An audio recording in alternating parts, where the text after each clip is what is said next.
মরিচ গাছের কিছু যত্ন নিয়ে চলে আসলাম কাশিবের ছাদ বাগানে। হ্যালো মাই লাভলি ভিউয়ার্স, আসসালামু আলাইকুম। কাশিবের ছাদ বাগানের পক্ষ থেকে সবাইকে অভিনন্দন। আশা করি সবাই ভালো আছেন। আমারই মতো ফুল ফল এবং সবজির গাছ লাগাচ্ছেন। আমার ছাদ বাগানে বেশ কিছু মরিচ গাছ ছিল। অনেক গাছের ভিড়ে সেই মরিচ গাছগুলো প্রায় হারিয়ে গিয়েছিল, মানে অযত্ন অবহেলায় বেড়ে উঠতেছিল। ভাবলাম একটু মরিচ গাছের যত্ন নেওয়া দরকার। আর এক আপু আমার কাছে জানতে চেয়েছেন কি কি মরিচ গাছ আমার ছাদ বাগানে আছে বা কি ভ্যারাইটির মরিচ গাছগুলো। একদিন আমি দেখিয়েছিলাম মরিচ গাছগুলো। সেই আপুর উদ্দেশ্যে আজকে ভিডিওটা করা। আপু দেখবেন কিনা জানি না।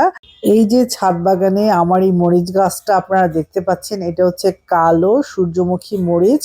কারণ সূর্যের দিকে এটা উপরমুখী হয়ে জন্মায়, সেজন্য এটার নাম হচ্ছে সূর্যমুখী মরিচ, কালো রঙের, কালো ভ্যারাইটি। এটা পর্যাপ্ত পরিমাণ ফলন দেয়। একটা ছোট গাছে অনেক অনেক ফলন হয় যদি আপনারা একটু যত্ন করতে পারেন। এটাও আমার কালো সূর্যমুখী মরিচ। বেশ গাছগুলো বেশ ঝাঁকড়া হয়। আর একটু যদি যত্ন করতে পারেন, ছোট টবেই কিন্তু মরিচ ভালো ফলন দেয় এই ভ্যারাইটিটা। আপনারা ছাদ বাগানে একটা দুটো রাখতে পারেন এই কালো সূর্যমুখী মরিচ। আমি প্রায় বারান্দাতেও এটা চাষ করি, কারণ দেখতেও সুন্দর লাগে। যাই হোক, আমি একটু যত্ন করে নেব, মরিচ গাছের গোড়ায় নিড়ানি দিয়ে একটু সার প্রয়োগ করব। আর একটা ঘরোয়া কীটনাশক আজকে আমি আপনাদেরকে দেখাবো, যা এখান থেকে মরিচ গাছে যে মাইট হয়, থ্রিপসের আক্রমণ হয়, সেটার হাত থেকে কি করে আপনারা ঘরোয়াভাবে এই মাইটের আক্রমণ থেকে গাছগুলোকে রক্ষা করতে পারেন। কাজে ভিডিওটা না টেনে পুরো ভিডিওটা দেখার অনুরোধ রইল। একটু গোড়ায় নিড়ানি দিয়ে আগাছাগুলো প্রথমে তুলে দিচ্ছি প্রতিটা গাছে, কারণ অনেকদিন হলো গাছগুলোতে হাত দেওয়া হয় না শুধুমাত্র পানি দেওয়া ছাড়া। এই জন্য একটু নিড়ানি দিয়ে আগাছাগুলো আমি তাড়িয়ে নিচ্ছি। তারপর এটার মধ্যে যেটা দিব সেটা হলো হাড়ের গুঁড়ো আর ভার্মি কম্পোস্ট। এই দিয়ে হয়ে যাবে আমার প্রতিটা মরিচ গাছের যত্ন। আর পুরনো যে পাতাগুলো আছে, কুঁকড়ে যাওয়া পাতা বা রোগে আক্রান্ত যে পাতাগুলো আছে, সেগুলো আমি সব ছেঁটে দিচ্ছি। কারণ যেহেতু আমি সার প্রয়োগ করব, তারপর আমি কীটনাশক দিব সবার শেষে। সেই জন্য একটু পাতাগুলো ছেঁটে নেন, খাওয়া পাতাগুলো। গাছের ডালে বৃদ্ধিটা ভালো হবে, এবং গোড়ায় যে পাতাগুলো আছে মরিচ গাছের, সেগুলোও কিন্তু একটু কেটে দিতে হবে। এগুলো ছাকার, এগুলো কিন্তু খাদ্য অতিরিক্ত নিয়ে ফেলে, যে কারণে ফলনটা কমে যায়। সেই জন্য মরিচ গাছের নিচে যে এক্সট্রা শাখা প্রশাখা বের হবে স্টেমের নিচ থেকে, সেগুলো সব ছেটে দেবেন। এই তো আমিও সবগুলো দিয়ে গোড়াটাকে একেবারে আলগা করে দিলাম, যাতে সূর্যের আলোটা সরাসরি পৌঁছায়। এখন একটু নিড়ানি দিব গোড়ায়, দিয়ে একটু হাড়ের গুঁড়া আর একটু ভার্মি কম্পোস্ট। এই হলো, এই দিয়ে যত্ন হবে প্রতিটা মরিচ গাছ। মরিচ গাছ যদি কারো ছাদ বাগানে থাকে, তার ধৈর্য কিন্তু অসম্ভব বেড়ে যাবে, কারণ মরিচ গাছ চাষ করতে হলে অসম্ভব ধৈর্যের প্রয়োজন। একদম চারা অবস্থা থেকে শুরু করে মরিচের ফলন হওয়া পর্যন্ত প্রতিটা সময় এদেরকে বাচ্চার মতো করে পালতে হয়। কারণ ছোট অবস্থাতেই কিন্তু পোকার আক্রমণটা বেশি ঘটে।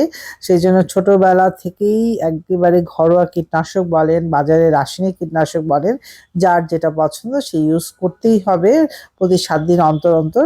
না হলে গাছের বৃদ্ধিটাও ভালো হবে না, গাছের ফলনও ভালো হবে না। সেই জন্য মরিচ গাছ যারা চাষ করতে চান বা মরিচ গাছ ভালোবাসেন, তাদের কিন্তু অসম্ভব ধৈর্য থাকতে হবে, এবং হতাশ হওয়া যাবে না। হতাশ হলেই কিন্তু শেষ। কারণ মরিচ গাছ নিয়ে অনেক বাগানীদের অনেক হতাশা, আমারও শুরুর দিকে ছিল। আমি এখনো হতাশ হই মাঝে মাঝে, কারণ প্রতি সময়ে আসলে কীটনাশক অতটা স্প্রে করতে মনে থাকে না, যে কারণে দেখা যায় পাতাটা কুঁকড়ে যায়। আর একবার পাতা কুঁকড়ে গেলে সেই পাতাটা স্বাভাবিক অবস্থায় আনাটা কিন্তু খুবই ডিফিকাল্ট। এইবার শীতের শুরুতে আমি কিছু ক্যাপসিকামের চারা বসিয়েছিলাম বীজ থেকে চারা করব বলে, কিন্তু চারাগুলো চমৎকারই হয়েছিল, কিন্তু পোকার আক্রমণে সেই চারাগুলো নষ্ট হয়ে গেছে। আমি ক্যাপসিকামের চারা এবছর আমার বাগানে নেই। একটা দুটো চারা আছে, সেটা গত বছরের, সেইখান থেকে ফলন দিচ্ছে ভালো। এই গাছে কিন্তু প্রচুর ফলন হয়েছে। আরো দুটো আছে, এর মধ্যে 4-5টা উঠিয়ে ফেলেছি, আরো দুটো আছে। তবু গাছটা একদম পোকা শেষ করে দিয়েছে। এই জন্য পোকা খাওয়া পাতাগুলো কেটে দিচ্ছি, এবং গোড়াতে একটু সার দিব, একই সার, সেই একই নিয়মে ভার্মি কম্পোস্ট এবং হাড়ের গুঁড়ো। এই ভ্যারাইটির মরিচটা কিন্তু একটু মিষ্টি হয়, ঝাল কম হয়। এটা দিয়ে কিন্তু পাকোড়া খেতে অসম্ভব মজা। এই মরিচটা দিয়ে আমার বাগানে দুটো গাছ আছে, মোটামুটি একটা দুটো করে ফলন হতেই থাকে সারা বছর, ভালোই ফলন পাই। তবে গাছটা একটু পোকা খাওয়াতে গাছটা একটু ঝিমিয়ে পড়েছে। এই তো যত্ন করে নিব আজকে। এরপর থেকে মরিচ গাছের যত্নটা প্রপারলি করতে হবে, এবং একটু অবহেলাতেই গাছগুলো কিন্তু নষ্ট হয়ে যায়। এই মরিচ গাছগুলো বেশিরভাগই 8 ইঞ্চি থেকে 10 ইঞ্চি টবে লাগানো। আপনারা ইচ্ছে করলে একটু বড় টবে দিতে পারেন, ম্যাক্সিমাম 12 ইঞ্চি টবে, মানে 8 থেকে 12 ইঞ্চি টবে মরিচ গাছ অনায়াসে আপনারা চাষ করতে পারেন। ফলন বেশ ভালো হবে একটু হাতের ছোঁয়ায়, একটু ভালোবাসায়। তবে একটু খেয়াল রাখতে হবে, কীটনাশক কিন্তু প্রয়োগ করে যেতেই হবে প্রতি 7 দিন অন্তর অন্তর।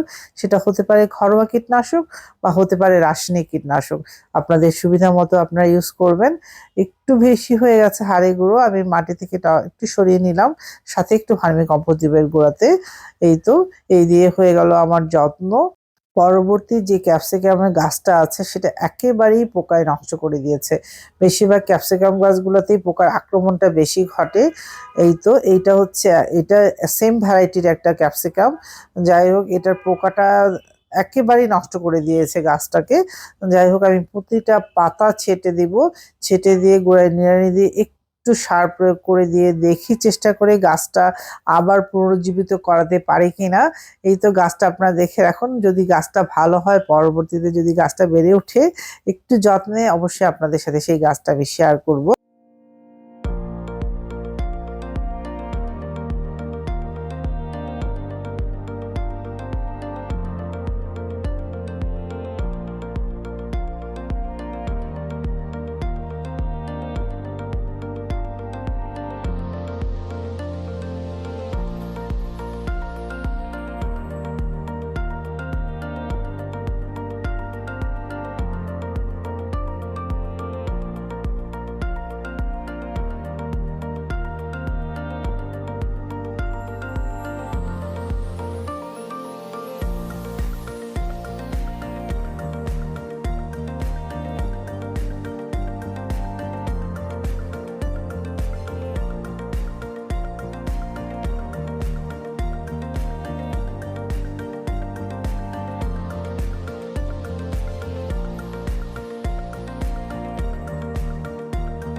এখন সমস্ত গাছগুলো একত্রিত করে নিয়েছি। একটু পাতাটা ওয়াশ করে নিব নর্মাল পানি দিয়ে, একটু স্প্রে করে নর্মাল পানি দিয়ে প্রত্যেকটা গাছের পাতা সুন্দর করে স্প্রে করে নিব। তারপর আমি যে জিনিসটা স্প্রে করব সেটা হয়তো সবার বাড়িতেই অ্যাভেলেবল নাই, গ্রামে গঞ্জে অ্যাভেলেবল। আপনারা একটু কষ্ট হলেও এটা জোগাড় করে নেবেন। আর কিছু পাকা কলা আমি এইভাবে পিস পিস করে তারপর গাছের গোড়ায় 2 পিস করে দিয়ে দিয়েছি। পরবর্তীতে যে কাজটা করব আপনাদের কাছে একটু আগে বলছিলাম, পাতাটা প্রপারলি পানি দিয়ে, নর্মাল পানি দিয়ে আমি ভিজিয়ে দিব। তারপর একটু পরে যে কাজটা করব সেটা হলো কাঠকলার ছাই। এই তো, পানি দিয়ে সমস্ত পাতাগুলোকে আমি ধুয়ে দিচ্ছি। এই যে ভিজা পাতাগুলো, এর উপর দিয়ে আমি যে কাজটা করব সেটা হচ্ছে ছাই, নর্মাল যে ছাইটা, কাঠকলার ছাই, সেই ছাইটা আপনারা গাছের প্রতিটা পাতায় ছিটিয়ে দেবেন। এভাবে 2-3 দিন রাখবেন, তারপর ওয়াশ করে নেবেন বা পানি দিয়ে স্প্রে করে ধুয়ে দিবেন যার যার সুবিধা মতো। তারপরে আপনারা ঘরোয়া কীটনাশক নিম তেল বা সাবান পানি বা হলুদের গুঁড়ার মিশ্রণের পানি আপনাদের সুবিধা মতো ইউজ করবেন গাছের পাতায়। এই তো, ছাই এখন ছিটানো হবে। দেখুন, এটা কিন্তু একদম কাঠকলায় এবং ঘোটের ছাই একসাথে মিশানো। এই যে এইভাবে আলতো হাতে প্রতিটা গাছের পাতায় ছিটিয়ে দেবেন। এইভাবে রেখে দিবেন প্রায় 2 থেকে 3 দিন। তারপর প্রপারলি আপনারা গাছের পাতা ওয়াশ করেন, যেভাবে পানির সুবিধা মতো ওয়াশ করে নিয়ে তারপর একটু নিম তেল স্প্রে করবেন। যদি নিম তেল না থাকে, শুধু হলুদের গুঁড়াটা পানিতে মিক্স করে হলুদ পানিও স্প্রে করতে পারেন। এইভাবে যদি আপনারা মেনটেন করেন তাহলে মরিচ গাছ আশা করি কোনো প্রকার আক্রমণ হবে না। আজ এই দিয়ে শেষ করছি পর্বটি। যদি কারো ভালো লেগে থাকে অবশ্যই এটা লাইক এবং সাবস্ক্রাইব করে আমার পাশে থাকবেন, এবং পাশে থাকা বেল আইকনটি প্রেস করে রাখবেন। যারা নতুন ভিউয়ার চাচ্ছেন অবশ্যই নোটিফিকেশনটা পৌঁছে যাবে। সবাই ভালো থাকবেন, আমার জন্য দোয়া করবেন।